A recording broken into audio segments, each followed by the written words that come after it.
बहुत अच्छी स्थिति रहती है, क्योंकि भाजपा लगातार काम करती है, बूथ लेवल तक का काम करती है। और जहाँ तक स्थिति का सवाल है तो स्थिति तो एक तरफा है, और जो मातृ शक्ति है उनके लिए तो मोदी जी ने 5 साल तक पसीना बहाया है। तो अभी जब हम गांव में जाते हैं तो खुद ही महिलाएं कहती हैं कि अब हमारा पसीना बहाने का समय आ गया, इन 20 दिनों में हम मोदी जी के लिए पसीना बहाएंगे। तो निश्चित तौर पर महिलाएं स्वयं ही ये कहती हुई नज़र आती हैं गांव में कि हमारा वोट मोदी जी के लिए है, जिन्होंने हमको शिक्षा, सम्मान और सुरक्षा देने का काम किया है। अगर हम कहें कि महिलाओं की जहाँ तक बात है तो बेटी बचाओ बेटी पढ़ाओ से अगर बात शुरू होती है, और आज लखपति दीदी ड्रोन महिलाओं के हाथों में मोदी जी ने दिया है, और उस ड्रोन के माध्यम से आज महिलाएं अपने कई काम कर रही हैं। जहाँ खेती है वहाँ खेती में बीज की बुआई करती हैं, दवाई का छिड़काव करती हैं। जहाँ वो स्वयं के छोटे छोटे उद्योग लगा के कुछ चीज़ें तैयार करती हैं, प्रोडक्ट तैयार करती हैं, और उनको अपने सामान को दूसरी जगह से भेजने का कोई ऑर्डर आता है तो ड्रोन के माध्यम से भी दे सकती हैं। इस तरह से लगातार जो मोदी जी ने महिलाओं के लिए काम किए हैं, उनको सशक्त करने का काम किया है। मैं समझती हूँ कि आज स्वयं ही महिलाएं मोदी जी को सशक्त करने के लिए और विश्व के सशक्त नेता के रूप में तीसरी बार प्रधानमंत्री बनाने के लिए सब तैयार हैं। अच्छा, अगर आपके विधानसभा क्षेत्र की मैं बात कर रहा हूँ तो वहाँ पर ये कहा जा रहा है कि दिल्ली वाले भेजी आ गए हैं और बाहरी आदमी हैं और बहुत सारी चीज़ें हो रही हैं, और विपक्ष भी जो है इसको खूब भुना रहा है। आप किस तरह से देख रहे हैं, किस तरह की चुनौतियाँ वहाँ पे हैं? देखिए, जब हम किसी को सांसद बनाते हैं तो वो कहाँ जाता है? दिल्ली ही जाता है ना, दिल्ली भेजते हैं ना सांसद बना के। और जब कोई हारता है तो वो कहाँ जाता है? वो गांव में ही रहता है। तो निश्चित तौर पर बलूनी जी हमारे 6 साल तक सांसद रहे हैं। उन्होंने दिल्ली में बैठ के हमारे उत्तराखंड के लिए बहुत बड़ी बड़ी योजनाएं लाते हैं वो, और लाए हैं वो। हम चाहे लैंसडॉन की योजना जो मतलब वो मौसम विज्ञान को, जो मौसम को पहले ही बता देता है, जो हमारे उत्तराखंड के लिए बहुत ही महत्वपूर्ण है, वो उन्होंने वहाँ लगाया। उसके बाद जगह जगह ट्रेन शुरू करने का उन्होंने काम किया। आज अगर रेल लाइन शुरू कर्णप्रयाग तक हो रही है तो कहीं ना कहीं उनका योगदान उसमें है। और अभी पौड़ी में इतनी बड़ी योजनाएं बन रही है, तो निश्चित तौर पर बलूनी जी का बहुत महत्वपूर्ण योगदान उत्तराखंड के विकास के लिए है। और जो लोग बाहर बाहर का नारा लगा रहे हैं वो तो खुद ही बाहर रहते हैं, है ना। तो निश्चित तौर पर उनका देखिए, आज अगर हम इगास को इतनी बड़ी संख्या में, इतनी भव्यता से के साथ मना रहे हैं इगास त्योहार को, तो कहीं ना कहीं बलूनी जी ने उसको पहल की है उसकी, और उन्होंने खुद गांव में आकर के इगास को मनाने का काम किया। तो एक मैसेज गया पूरे उत्तराखंड में कि हमारा ये बहुत बढ़िया त्योहार था, तो हमें भी मतलब इसी तरह से करना चाहिए। जब दिल्ली से आके बलूनी जी अपने गांव में इसको मना सकते हैं तो गांव के सभी लोगों ने फिर सोचा कि हमें भी बहुत उत्साह के साथ मनाना चाहिए। और आज धीरे धीरे हम लोग मुख्यमंत्री जी के आवास पे भी ये इगास का त्योहार मनाते हैं।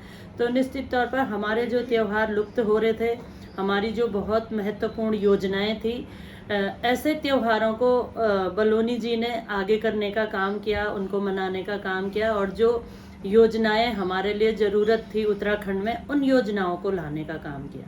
अच्छा, पहाड़ की जो सबसे बड़ी समस्या है, क्योंकि महिलाएं सबसे ज़्यादा पहाड़ में हैं, हमारी जो दीदी बुली हैं, गर्भवती महिलाएं हैं, उनको अस्पताल की सख्त आवश्यकता है।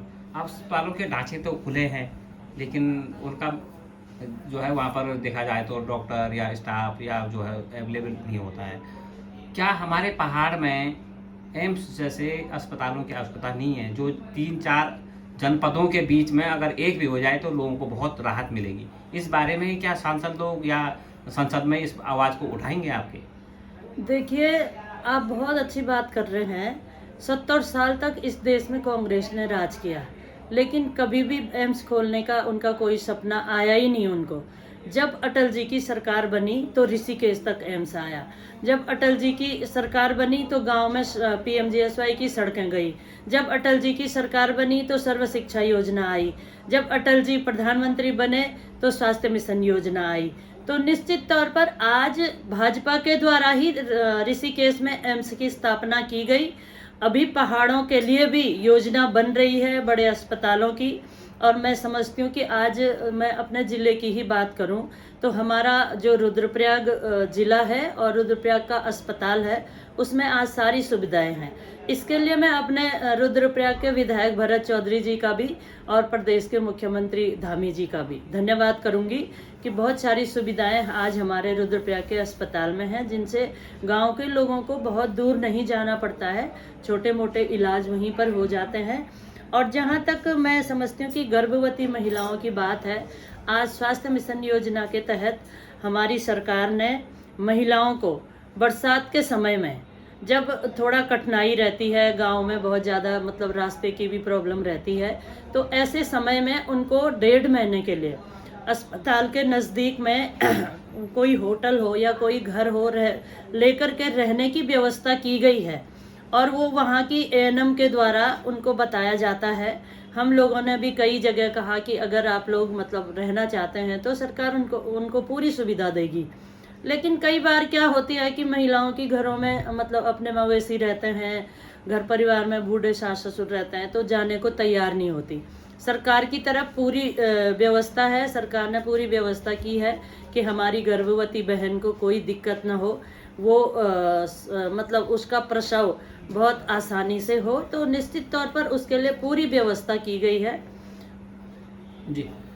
अच्छा, अब कृषि पर बात आती है, क्योंकि सारी कृषि का जो भार है वो उत्तराखंड में अगर देखा जाए तो महिलाएं जो है इस पर बहुत ज़्यादा, सभी महिलाओं का इसमें बहुत बड़ा सहयोग है। अगर महिलाएं ना हो तो कृषि की कल्पना करना भी वहाँ पर आसान नहीं होगा, आप इसको बहुत भली बात जानते हैं। लेकिन वहाँ पर जो बहुत बड़ी समस्या खड़ी हो गई है जंगली जानवरों की, आपके मैनिफेस्टो में ये होना नहीं चाहिए? देखो, जंगली जानवरों को भी तो वो भी तो कहीं ना कहीं प्राणी हैं, और हर प्राणी की रक्षा करना मनुष्य का भी कर्तव्य होता है। निश्चित तौर पर बहुत सारी समस्याएं इसलिए आती हैं क्योंकि आज गांव से बहुत लोग मतलब बाहर की तरफ भी जाते हैं। अगर वो ज़्यादा दूर नहीं तो अपने गांव के नज़दीकी बाज़ारों में मतलब रहना पसंद करता है। बच्चों को थोड़ा स्कूल रखने के लिए या कोई बिजनेस उनका है तो वहीं जाकर बस जाते हैं। तो ज़्यादातर खेती करना आज लोगों ने छोड़ दिया है। इसलिए जहाँ जहाँ लोगों ने खेती करना छोड़ दिया वहाँ उन जगह जंगली जानवर भी रहते हैं, पहले भी रहते थे, आज भी रहते हैं। तो निश्चित तौर पर यह है कि धीरे धीरे अगर मतलब लोग अपनी खेती की तरफ रुख करते हैं, इसका बड़ा कारण ये भी है, अगर अपने गांव की तरफ लोग रुख नहीं करेंगे तो धीरे धीरे वहाँ पर जिस तरह से मतलब लोग आकर बस रहे हैं तो वो भी बड़ी दिक्कत है। इसलिए हमको भी खुद के गांव की तरफ, खुद की खेती की तरफ ध्यान देना चाहिए। ध्यान तो तब दिया जाएगा जब जंगली जानवर उसको करने देंगे। देखिए, जंगली जानवर तो मैंने जैसे कहा प्राणी वो भी हैं, उनको भी चाहिए। और जहाँ तक सुअर की बात है, जहाँ तक ये सब चीज़ें बंदरों की बात है, ये पहले भी रहे हैं। मैं भी, मेरा जीवन भी बचपन से गांव में भी गांव में ही बीता है।